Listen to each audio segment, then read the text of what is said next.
Practice set 44 class 7th.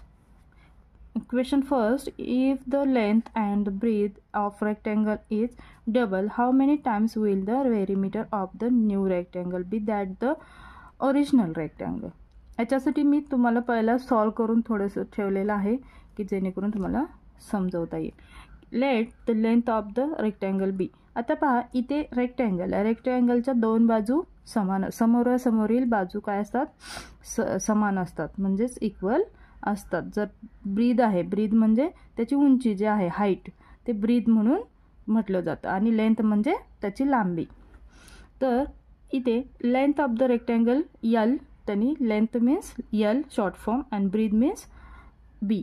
Okay, मग आपला formula काय असतो पेरिमीटर ऑफ रेक्टँगलचा, पहिला ते लिहून घ्यायचा की 2L + 2B, म्हणजेच समोरासमोरील बाजू समान असतात. त्याच्यासाठी त्यांनी काय केलेलं आहे की फॉर्म्युला 2L म्हणजे दोन्ही लेंथ प्लस दोन्ही ब्रीथ, बोथ.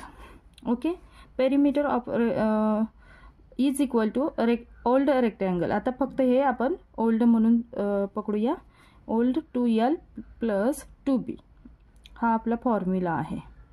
फॉर्म्युलानुसार आपलं काय होणार आहे, 2 कॉमन आपण ॲज इट इज इकडे ब्रॅकेटच्या बाहेर घेतला आणि ब्रॅकेटमध्ये L + B हा ओल्ड इक्वेशन ठेवूया. आता न्यू इक्वेशन त्यांनी काय सांगितले, लेंथ आणि ब्रीथ हा रेक्टँगलची डबल असेल तर how many time perimeter of new rectangle, ते किती वेळा पेरिमीटर असेल हे आपल्याला विचारले. त्याच्यासाठी आपण 2 टाइम्स घेणार आहोत सर्व. Let perimeter of new rectangle be. आता बघा त्यांनी डबल सांगितले. डबल मीन्स काय सांगितले की इथं जर वन लेंथ असेल तर इथे काय असणार आहे 2. इथे जर 2 लेंथ असेल तर इथे काय येणार आहे आपली लेंथ 4 आणि ब्रीथ सुद्धा same as it is. 2 breadth असेल तर इकडे काय जाऊन इकडे येऊ डबल म्हणजेच 4B, म्हणून इथे 2 घेणार 2 टाइम्स. मग 2 टाइम्स घेण्यासाठी आपल्याला काय करावं लागेल, 2 ने दोघांना मल्टिपल करावं लागतं. मग हे पहिलं काय इक्वेशन आपलं 2L + 2B, याला आपण ब्रॅकेटच्या बाहेर 2 ने perimeter of new rectangle is equal to 2 bracket 2L + 2B as it is हे आपण इथे घेतलेलं आहे. देन नेक्स्ट 2 आणि 2 हे सेम आहे. मग अशा वेळेस आपण काय करतो, ब्रॅकेटच्या बाहेर 2 बाहेर घेतो, म्हणून हे 2 आणि ह्या दोन्हींचं सेम 2 1 टाइम घेतलं आणि हे ब्रॅकेटमध्ये ठेवून दिलं L + B. हे काय आलं, न्यू रेक्टँगल आपल्याला आलेलं आहे. म्हणून यावरून आपल्याला असं समजतं की फ्रॉम इक्वेशन 1 आणि 2 हे काय आहे, याच्यापेक्षा डबल आहे. म्हणून 1 and 2 we can conclude that perimeter of new rectangle will be double than old rectangle, म्हणजेच जुन्यापेक्षा नवीन हा दुप्पट आहे रेक्टँगल. ओके, समजलंच असेल तर तुम्ही इथे डायग्राम काढून तुम्ही स्वतःला समजून घ्यायचं आहे. Question number 2, if the side of square is triple, how many times its perimeter will be that of the original square? First question मध्ये आपल्याला असं विचारलं होतं की रेक्टँगलचं पेरिमीटर काढायचं आहे. तर इथे काय आहे, ओनली डिफरंट आहे की स्क्वेअरचं पेरिमीटर काढायचं आहे आणि ते ट्रिपलमध्ये काढायचं आहे. म्हणजेच मग किती येईल हे समजावून घेऊया. त्यांनी सांगितले की ओरिजिनल स्क्वेअरपेक्षा कितीने जास्त येईल जर स्क्वेअरच्या साईड ट्रिपल असतील तर. आता त्यांनी फक्त सांगितले की साईड ट्रिपल आहेत तर त्याचं पेरिमीटर काढा. मग इथे समजून घेऊया की हे बघा हा ओल्ड म्हणजेच त्यांनी जो दिलेला आहे तो धरूया स्क्वेअर आहे. तर त्याच्या साईड काय आपण समजूया, let the length of the square be A. Length A पकडूया, त्याच्या लेंथ म्हणजे जर आपण एक्स वगैरे कन्सिडर करतो तसं ए कन्सिडर करणार आहोत. साईड म्हणजेच ए. 1 साईड, 2 साईड, 3 साईड, 4 साईड आणि ह्या इक्वल असतात. हे तर तुम्हाला माहिती आहे, स्क्वेअरच्या ऑल साईड्स इक्वल असतात. तर त्याचा सेकंड नंबरला काय, perimeter of first square. Formula काय असतो की 4 साईड इंटू साईड, म्हणजेच ह्या 4 साईडचं एकूण पेरिमीटर काढण्याचा त्याचा हा फॉर्म्युला आहे, 4 इंटू साईड. मग 4 इंटू साईड काय आपण कन्सिडर केलेला आहे, ए. साईड मीन्स ए. आता फर्स्ट इक्वेशनमध्ये आपण हे पकडूया की साईड इंटू ए आलेला आहे. इथून पुढे आपल्याला पुढे पाहायचं, त्यांनी काय सांगितलं की त्याच साईड ट्रिपल असतील, तर त्याचा पेरिमीटर किती असेल. तर इथे बघा, इथे जर 1 टाइम ए आहे साईड्स 1 टाइम, तर इथे सर्व साईड्स काय होतील, ट्रिपल होतील. 3a 3a 3a 3a असं कन्सिडर करू. Length of the new square be 3a consider केलेला आहे. ए मीन्स साईड आणि triple means 3 time.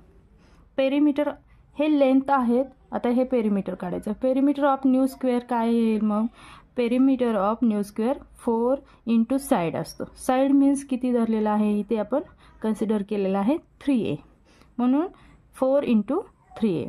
4 into 3a म्हटलं की इथे येतो 3 टाइम्स 4a. मग 3 इंटू 4a हे ब्रॅकेटमध्ये केलं तरी चालेल. 4a काय आहेत, आपल्या साईड आहे आणि ह्या साईड्स किती ट्रिपल करणार आहोत 3 टाइम. मग सेकंड इक्वेशन तुमचं इथे आलेलं आहे. म्हणून यावरून तुम्हाला समजत आहे की पेरिमीटर त्याच्या जर साईड्स 3 ट्रिपल असतील तर त्याचं पेरिमीटरसुद्धा ट्रिपल येणार आहेत. म्हणून फ्रॉम इक्वेशन फर्स्ट आणि equation second we can conclude that perimeter of new square are triples 3 times the perimeter of first square. समजलं? पहा, तुम्हाला स्क्रीनशॉट काढायचा असेल तर काढून घेऊ शकता. पहा, question 3, the figure of playground is given, the length of the sides are given, find the perimeter of the playground. एक प्लेग्राऊंड दिलेला आहे तुम्हाला, त्याच्यावरून थोडेसे तुम्हाला मीटरमध्ये लेंथ दिलेले आहेत. तर तुम्हाला बाजूचं जे राहिलेलं आहे त्याची लेंथ काढून त्याचं पेरिमीटर काढावं लागणार आहे. पहिलं तर कन्सिडर करूया त्याचे लेटर्स जे साईड्सला असणार आहेत. साईड ए, साईड बी इथे त्यांनी दिलेलं नाही आहे, तर इथे आपण एक करून घेऊया. बी, सी, डी, ई, एफ आणि हे जी. ओके, ॲज इट इज करून घेतलेलं आहे. इथे जर 10 मीटर ए जी 10 मीटर असेल तर बी सी किती येणार आहे, ऑफकोर्स 10 मीटर येणार आहे. इथे जर एफ ई 5 मीटर असेल तर सी डी किती येईल, 5 मीटर. इथे जर डी ई 15 मीटर असेल तर इथे किती येणार आहे, हे 15 मीटर येणार. आणि हे ई जी म्हणजेच इथे साईडला दिलेलं हे साईड इथे इक्वल होणार आहे आणि हे किती होणार आहे की 15. हे 15 आणि हे 15 एकूण ए बी साईड किती होणार आहे आपली, तर 30 मीटर होणार आहे. ओके, ए बी साईड आहे. तर आता या सर्वांचं मिळून आपल्याला काय काढावं लागणार आहे, पेरिमीटर्स. आणि हे 5 आहे तर हे 5 झालं, हे 15, हे 15 सर्व साईड्स होऊन गेलेला आहे. तर आता आपण पेरिमीटर काढूया. The perimeter of the playground.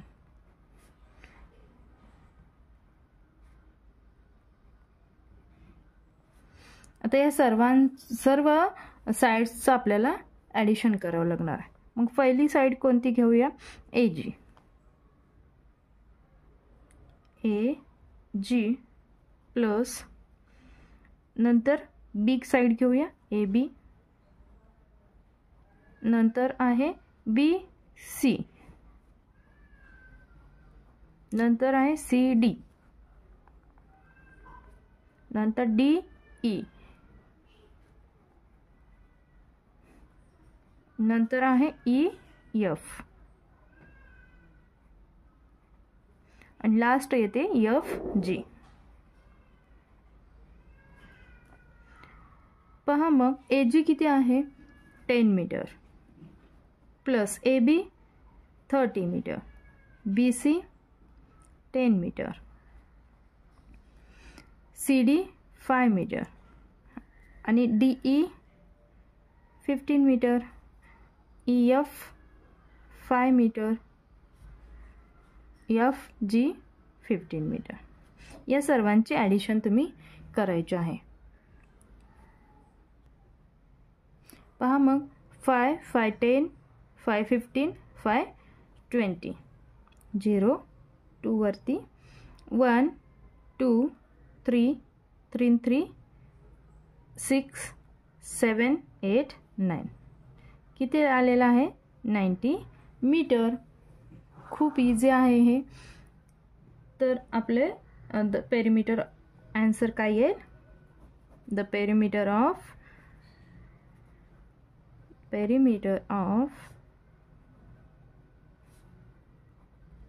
the playground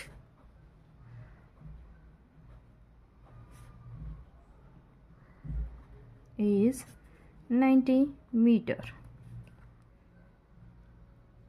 Question 4. As shown in the figure, 4 napkins, all of the same size, were made from a square piece of cloth of length 1 meter. What length of the lace will be required to trim all 4 sides? त्यांनी सांगितले की one साईडची किती आहे length 1 metre. तर असे 4 parts करायचे आहेत आणि त्या 4 पार्ट्समध्ये सर्वांचं पेरिमीटर्स काढायचं आहे.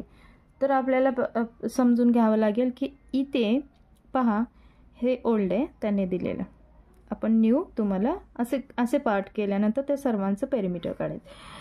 इथे जर ही साईड पूर्णपणे 1 सेंटीमीटरची असेल पूर्णपणे, तर आपल्याला फक्त वन लेंथ हवी इथे पहिला. तर किती होईल, हाफ होईल. 1चा हाफ किती असतो असं लिहितात, हाफ लिहायचं 1/2 होईल. बरोबर. म्हणून the side of square shape cloth is 1 meter. पूर्ण 1 मीटर आहे साईड, तर त्याचं डिवाइड इंटू 4 इक्वल पार्ट्समध्ये करावं लागेल. मग त्याचं 4 इक्वल पार्ट्समध्ये जेव्हा करायचं आहे आपल्याला, तेव्हा त्याची ईच लेंथ म्हणजे एक लेंथ किती येईल एक बाजू, तर the side of new square 1/2 येईल. असंच 1/2 1/2 1/2 1/2 म्हटलं की इथून त्याचं आपल्याला पेरिमीटर भेटणार आहे. द पेरिमीटर ऑफ, जर हे हाफ आणि हे हाफ, तर किती होणार आहे, हे साईड्स पूर्णपणे 1. हे हाफ आणि हे हाफ जेव्हा कराल तेव्हा 1 मीटर तुम्हाला भेटतं. म्हणून इथे the perimeter of the 1 square shaped napkin, आपलं काय आहे स्क्वेअरचा फॉर्म्युला, पेरिमीटर ऑफ स्क्वेअरचा फॉर्म्युला आहे 4 इंटू साईड.